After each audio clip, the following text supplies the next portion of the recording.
best, and that is where wellness come in. So wellness, you must not be sick before you go to hospital for checkup, or you must not be sick for go to recreational centers, either for exercise or for gymming or for acupuncture and others, or for yoga and others. Interesting. Most people that talk about awareness, especially within Nigeria, most of them tend to talk about it authoritatively.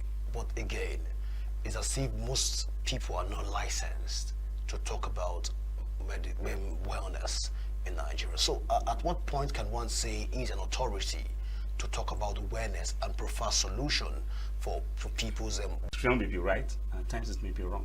So the best thing is for one to undergo the training and be certified. So let's come back to the issue of tourism, medical tourism business in Nigeria. There are a lot of gray areas that seem to surround the tourism business. First is that the Nigerian medical practice does not allow advertisement in that sector. And you are a medical tourist, or the business of medicine. How do you marry this together? How do you do advertisement? And if yes, doesn't this go outside the medical practice? So this is even the major issue why we are here today. If you may ask, this is the major reason why we are here, because our local healthcare service provider, the issue of publicity has really set them back.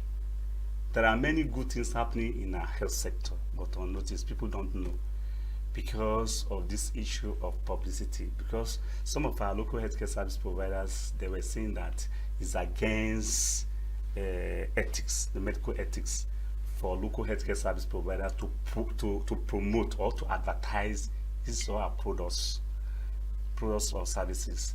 Then if you meet some people, they will say it's allowed, you can promote, you can even advertise, but the only thing you cannot do is to use a word that, okay, I'm Dr. Godwin, I'm the best orthopedic surgeon, or I'm the best cardiology surgeon in Abuja or in Nigeria.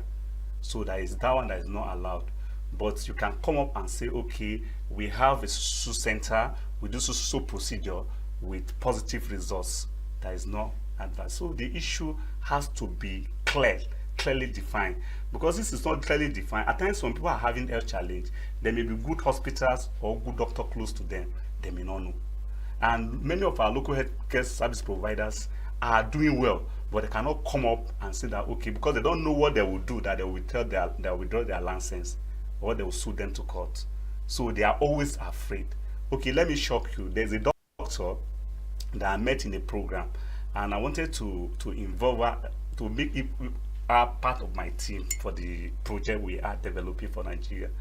She now said, okay, Mr. Osman. I said, what? See that she has to ask her colleague first, because that what we are doing is look like we are advertising, that she don't know what she will do, that she will be punished.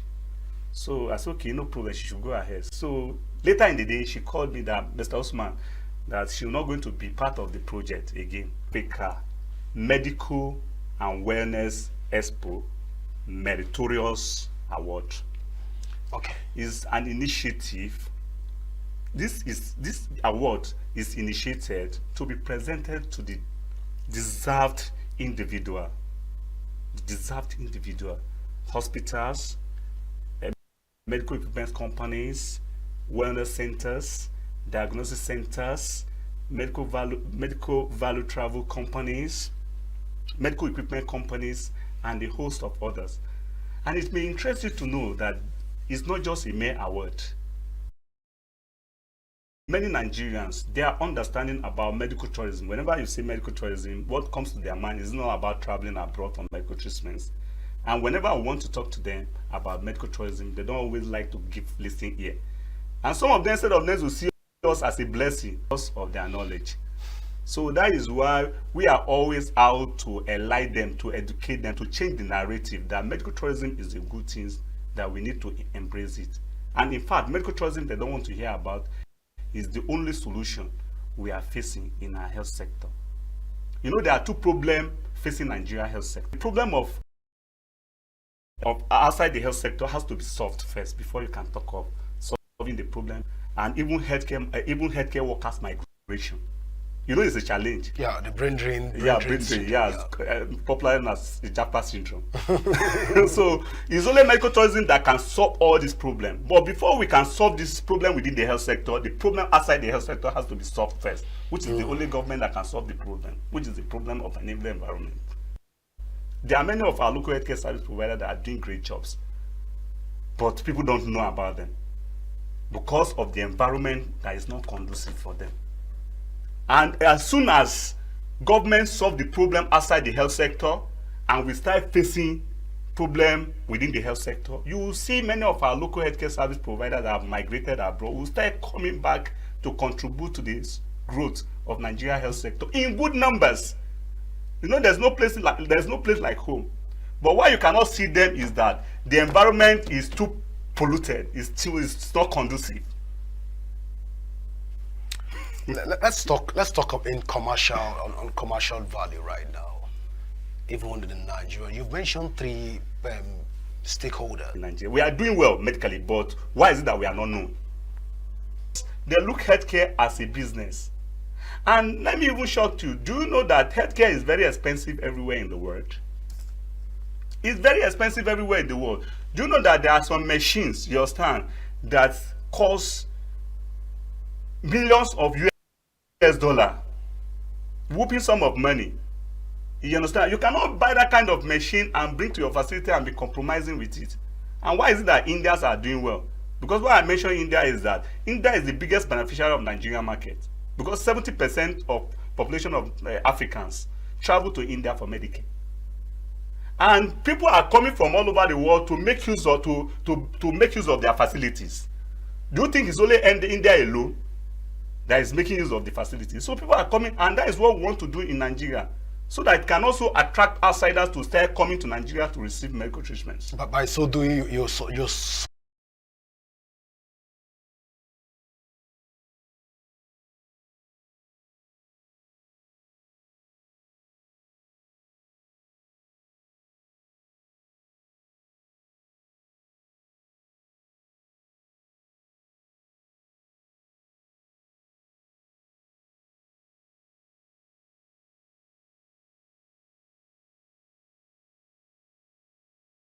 This is that.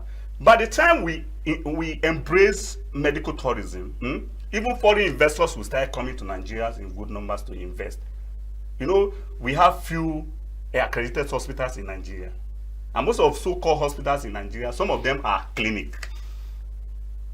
By the time we embrace medical tourism, you see people that are loaded money abroad. There are some people that have money, their money abroad. They will start bringing it home. And even there are some people that are even strictly rich, that are ethnically rich in Nigeria, but they don't know where to put their money.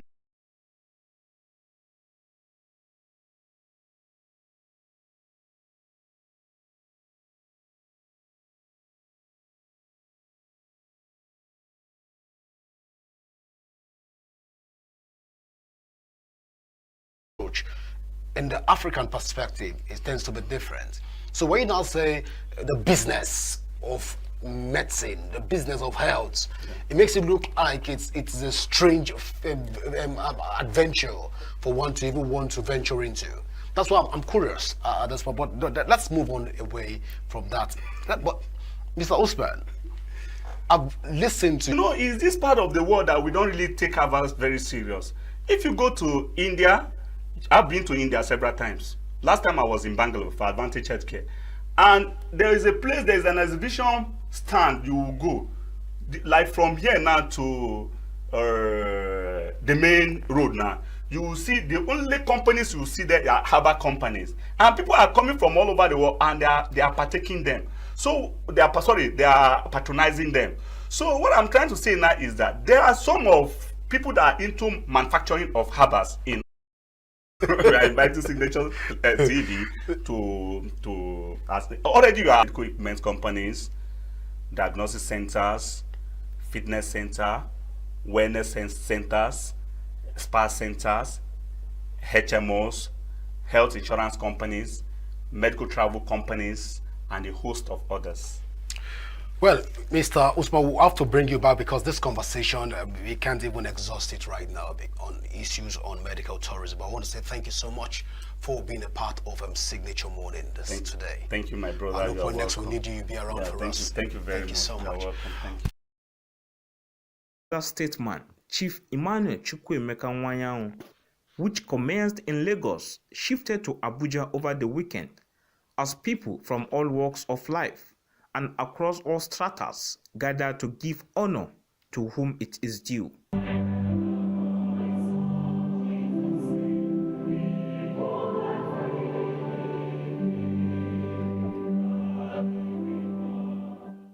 Former President Goodluck Jonathan described Nwanyanwu as his mentor in politics, governance, and leadership.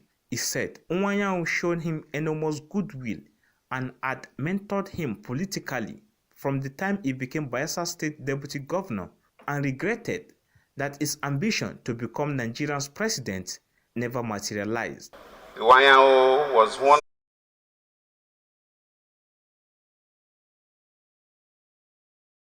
Igbos and our people generally all over the country to run for substantial office so that, our voice could be heard.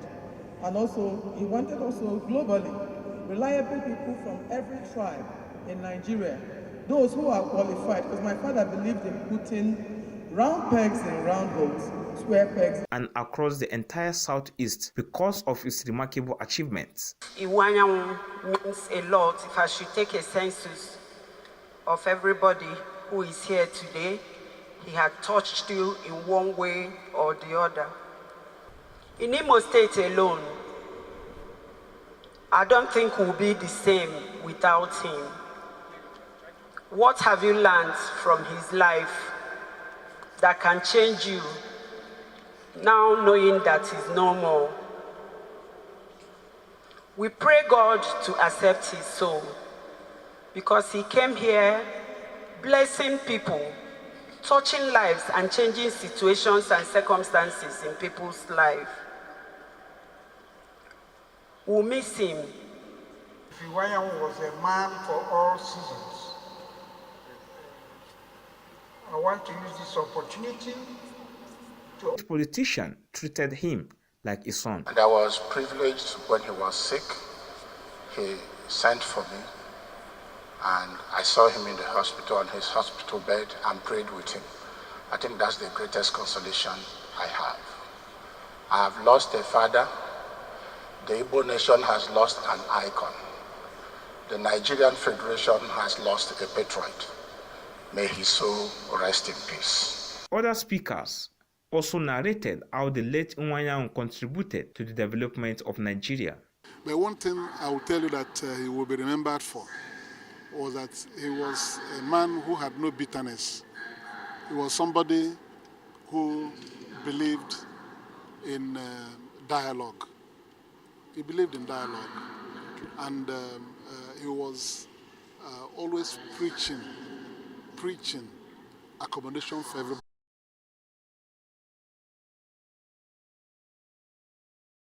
The president of ENUGU, and he brought all of us together. And it's just one of those sad things about life that he has gone, but his glory will remain forever. Emmanuel Chukwuemeka Nwanyanwu, who was born on the 4th of September 1942, died on the 25th of July 2024, and until his death is the 11th President General of Ohanaeze Ndigbo. Activities will shift to Enugu on Saturday, 26th of October, with a brief stop at Ohanaeze headquarters, 7 Park Lane, GRA Enugu, while the main event will be held at the Michael Opera. Muchi stated that Nwanyanwu gave the Igbo people wings to fly and tell their stories. There was something we did at the National Secretariat this morning, and I will seek the permission of His Excellencies here for us to have a repeat.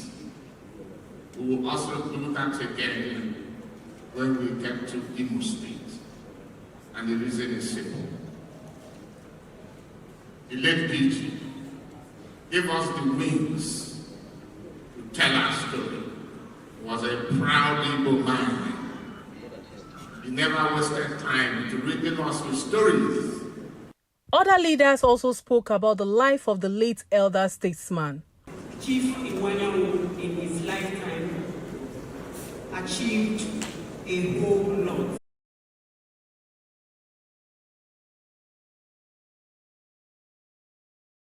Influential man. Our great hero. Everybody is expected to die at this time. Because he had very big plan for the Igbo nation. He had very big plan for the Igbo nation as Ohaneze president. Iwanyanwu was a great man. Was a great man. Great frame, great personality. The Bishop Emeritus of the ENUGU Anglican Diocese, Bishop Anglican Diocese, Bishop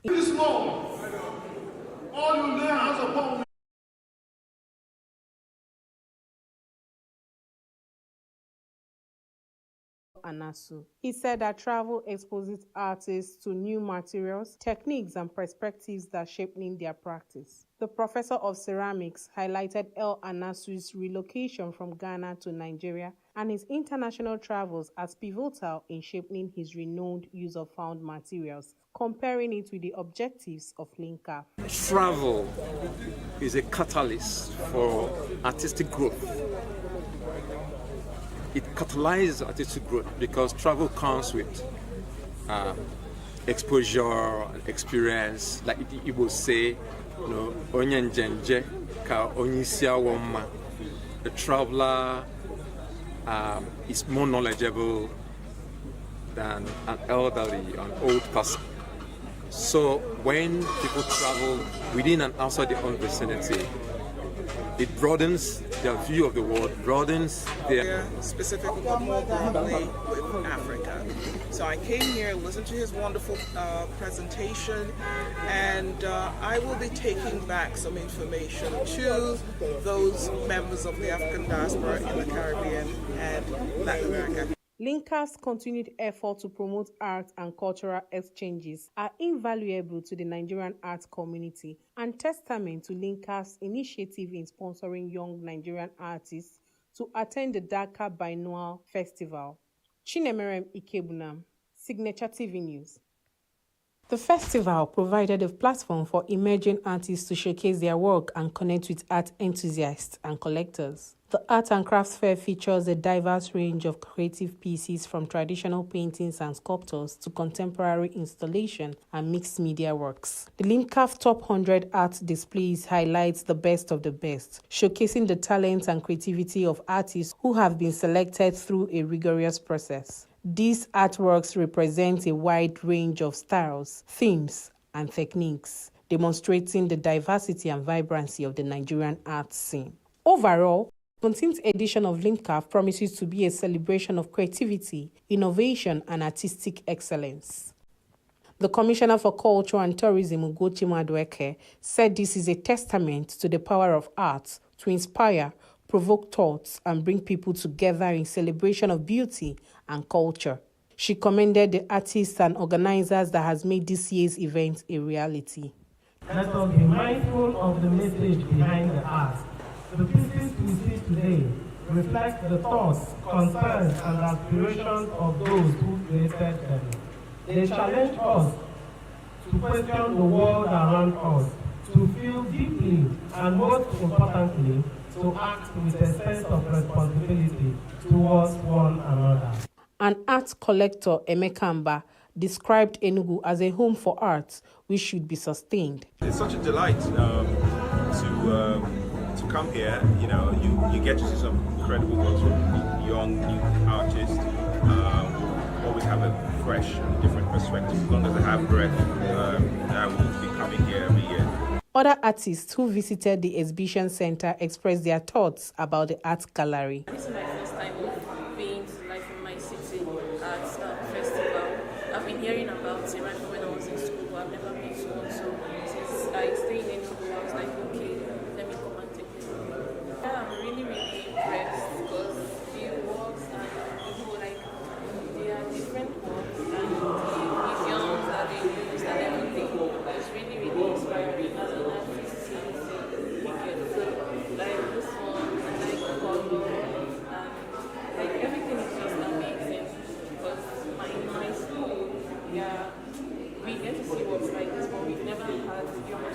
to be let me say, an exhibition like this. So, Art heals. It heals, you know. It gives you some sense of fulfillment.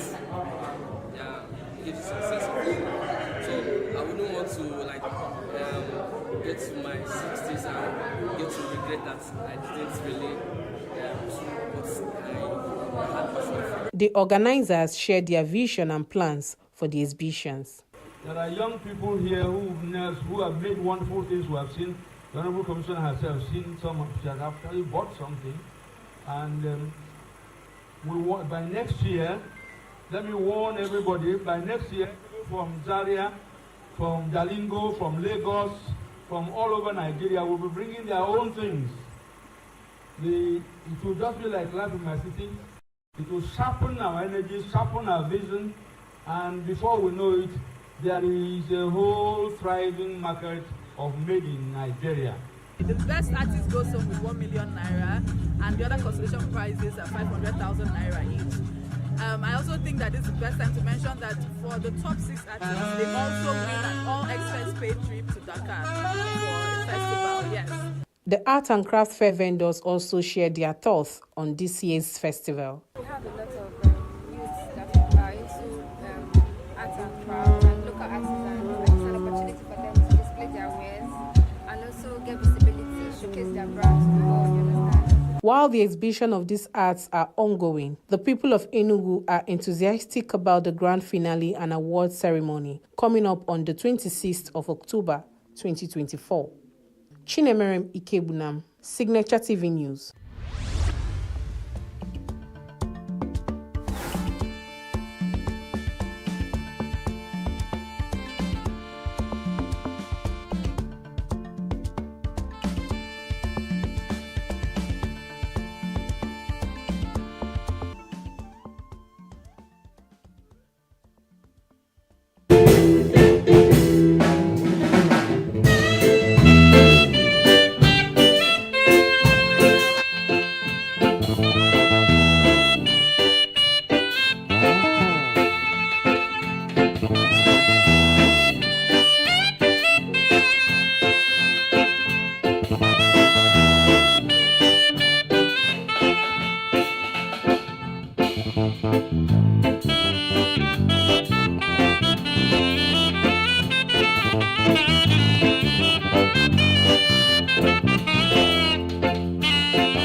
Let the righteous take over the air.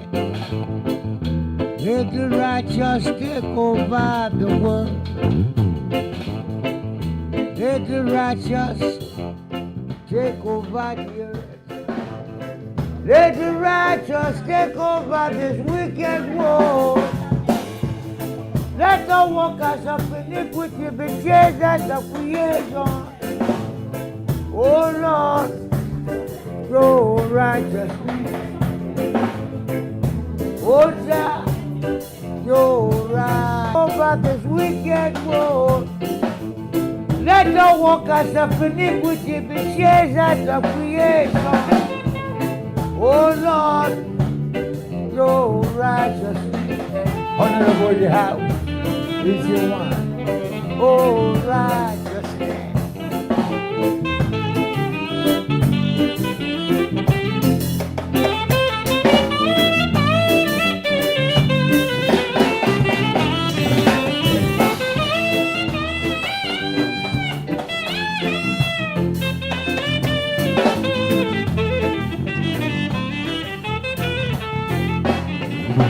The way the kids are going,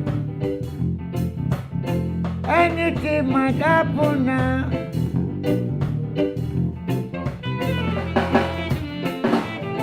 Unrighteous people, they turn it in upside down. Unrighteous people, they turn it in upside down. Oh, what a great confusion in this time and generation. Oh Lord, what a great confusion. Oh, Jah, say what a tribulation.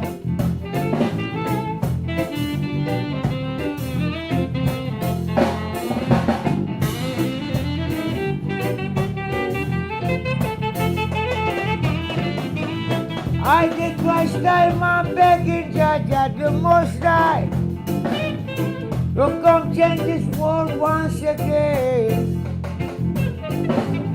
Let the righteous people take over the earth, like the water take over the sea. The birds in the sky take over the trees, over the earth. Oh, righteousness, over the world, over the world, over the world, over the world. Oh, righteousness, oh, righteousness.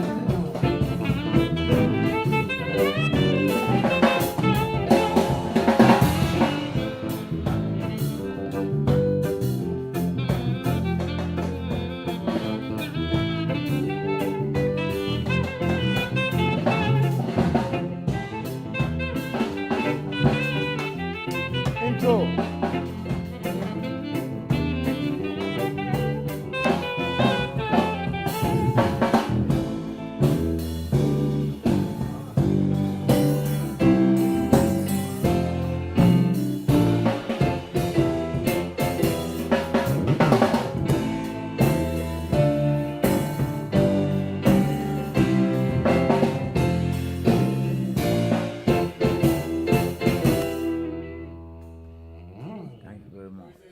We say Rastafari. Yes, yes, sir. Well, that's Jack Fashak. Yes, a phenomenon. I mean, the guy never changes. Yes, and that voice, you know, you could only liken it to one of the artists of blessed memory, Robert Nestor, otherwise known as Bob Marley. Great, man. What a wonderful night. What a wonderful night. I'm feeling airy, as you know, the Jamaicans. We have to. So, Majak Fashek. Yes, sir. The rainmaker himself. Yeah, brother. Good to have you. One love. The prisoner of conscience. Yeah. Welcome. Please. Yes, one love. Hey. It's so nice to have you in our studios this evening, and with such lovely music. Thank you. It's been a long journey up to this point. Thanks to the Honorable EJ, you know, for inviting me. Yeah. To see the brothers, you know what I'm saying? Yeah. Mm. You know one question I've been dying to ask Majek. Majek, how does it feel to be Majek Fashek? Yeah, it's not easy to be Majek Fashek. You have to go through pain, trials and tribulation. And when you go through trials and tribulation, you stand firm, like, you know, the Rastafari, like you say, Rasta man. Yes. You know, there's no easy way out. You must go through trials and tribulation. Tell us a little bit about some of these trials and tribulation that you have gone through, that have made you Majek Fashek. Yeah, you have to go through pain, trials and tribulation. EJ EJ brought me first from America, Honorable. Yeah. You know, what's your name again, brother? Mahmoud and Obiora. See, the trials and tribulation is going through temptations of life, you know what I'm saying? Keeping the family, keeping your wife, the children, making everything right, and going through the trials of life. You see, as a messenger, I'm a messenger of the Most High God. International community, you see. So most of the presidents, they use cocaine. But I don't know why he's using cocaine. my brother. So this president used to go drug, you know, say, to stay awake. The pressure from the office. The pressure from the office. Because if they don't, you think that they will go to sleep, they will fall asleep. They will fall asleep. So some of them use drug. But I don't know whether President Buhari used drug anyway. I don't think so. I don't our president does not. Yes. So most certainly does not. He doesn't use that. Yes. So he's a military man. Actually does not. He doesn't use that. Yes. So he's a military man. Ex-military man. Ex-military man. There's a training in that regard. You see, I was talking about trials and tribulation. The trials and tribulation, you know what I'm talking about right now. Leadership is a pain. Trials. So you see yourself like a leader? Yeah, I'm a leader of the Prisoners of Conscience, movement of Jah people.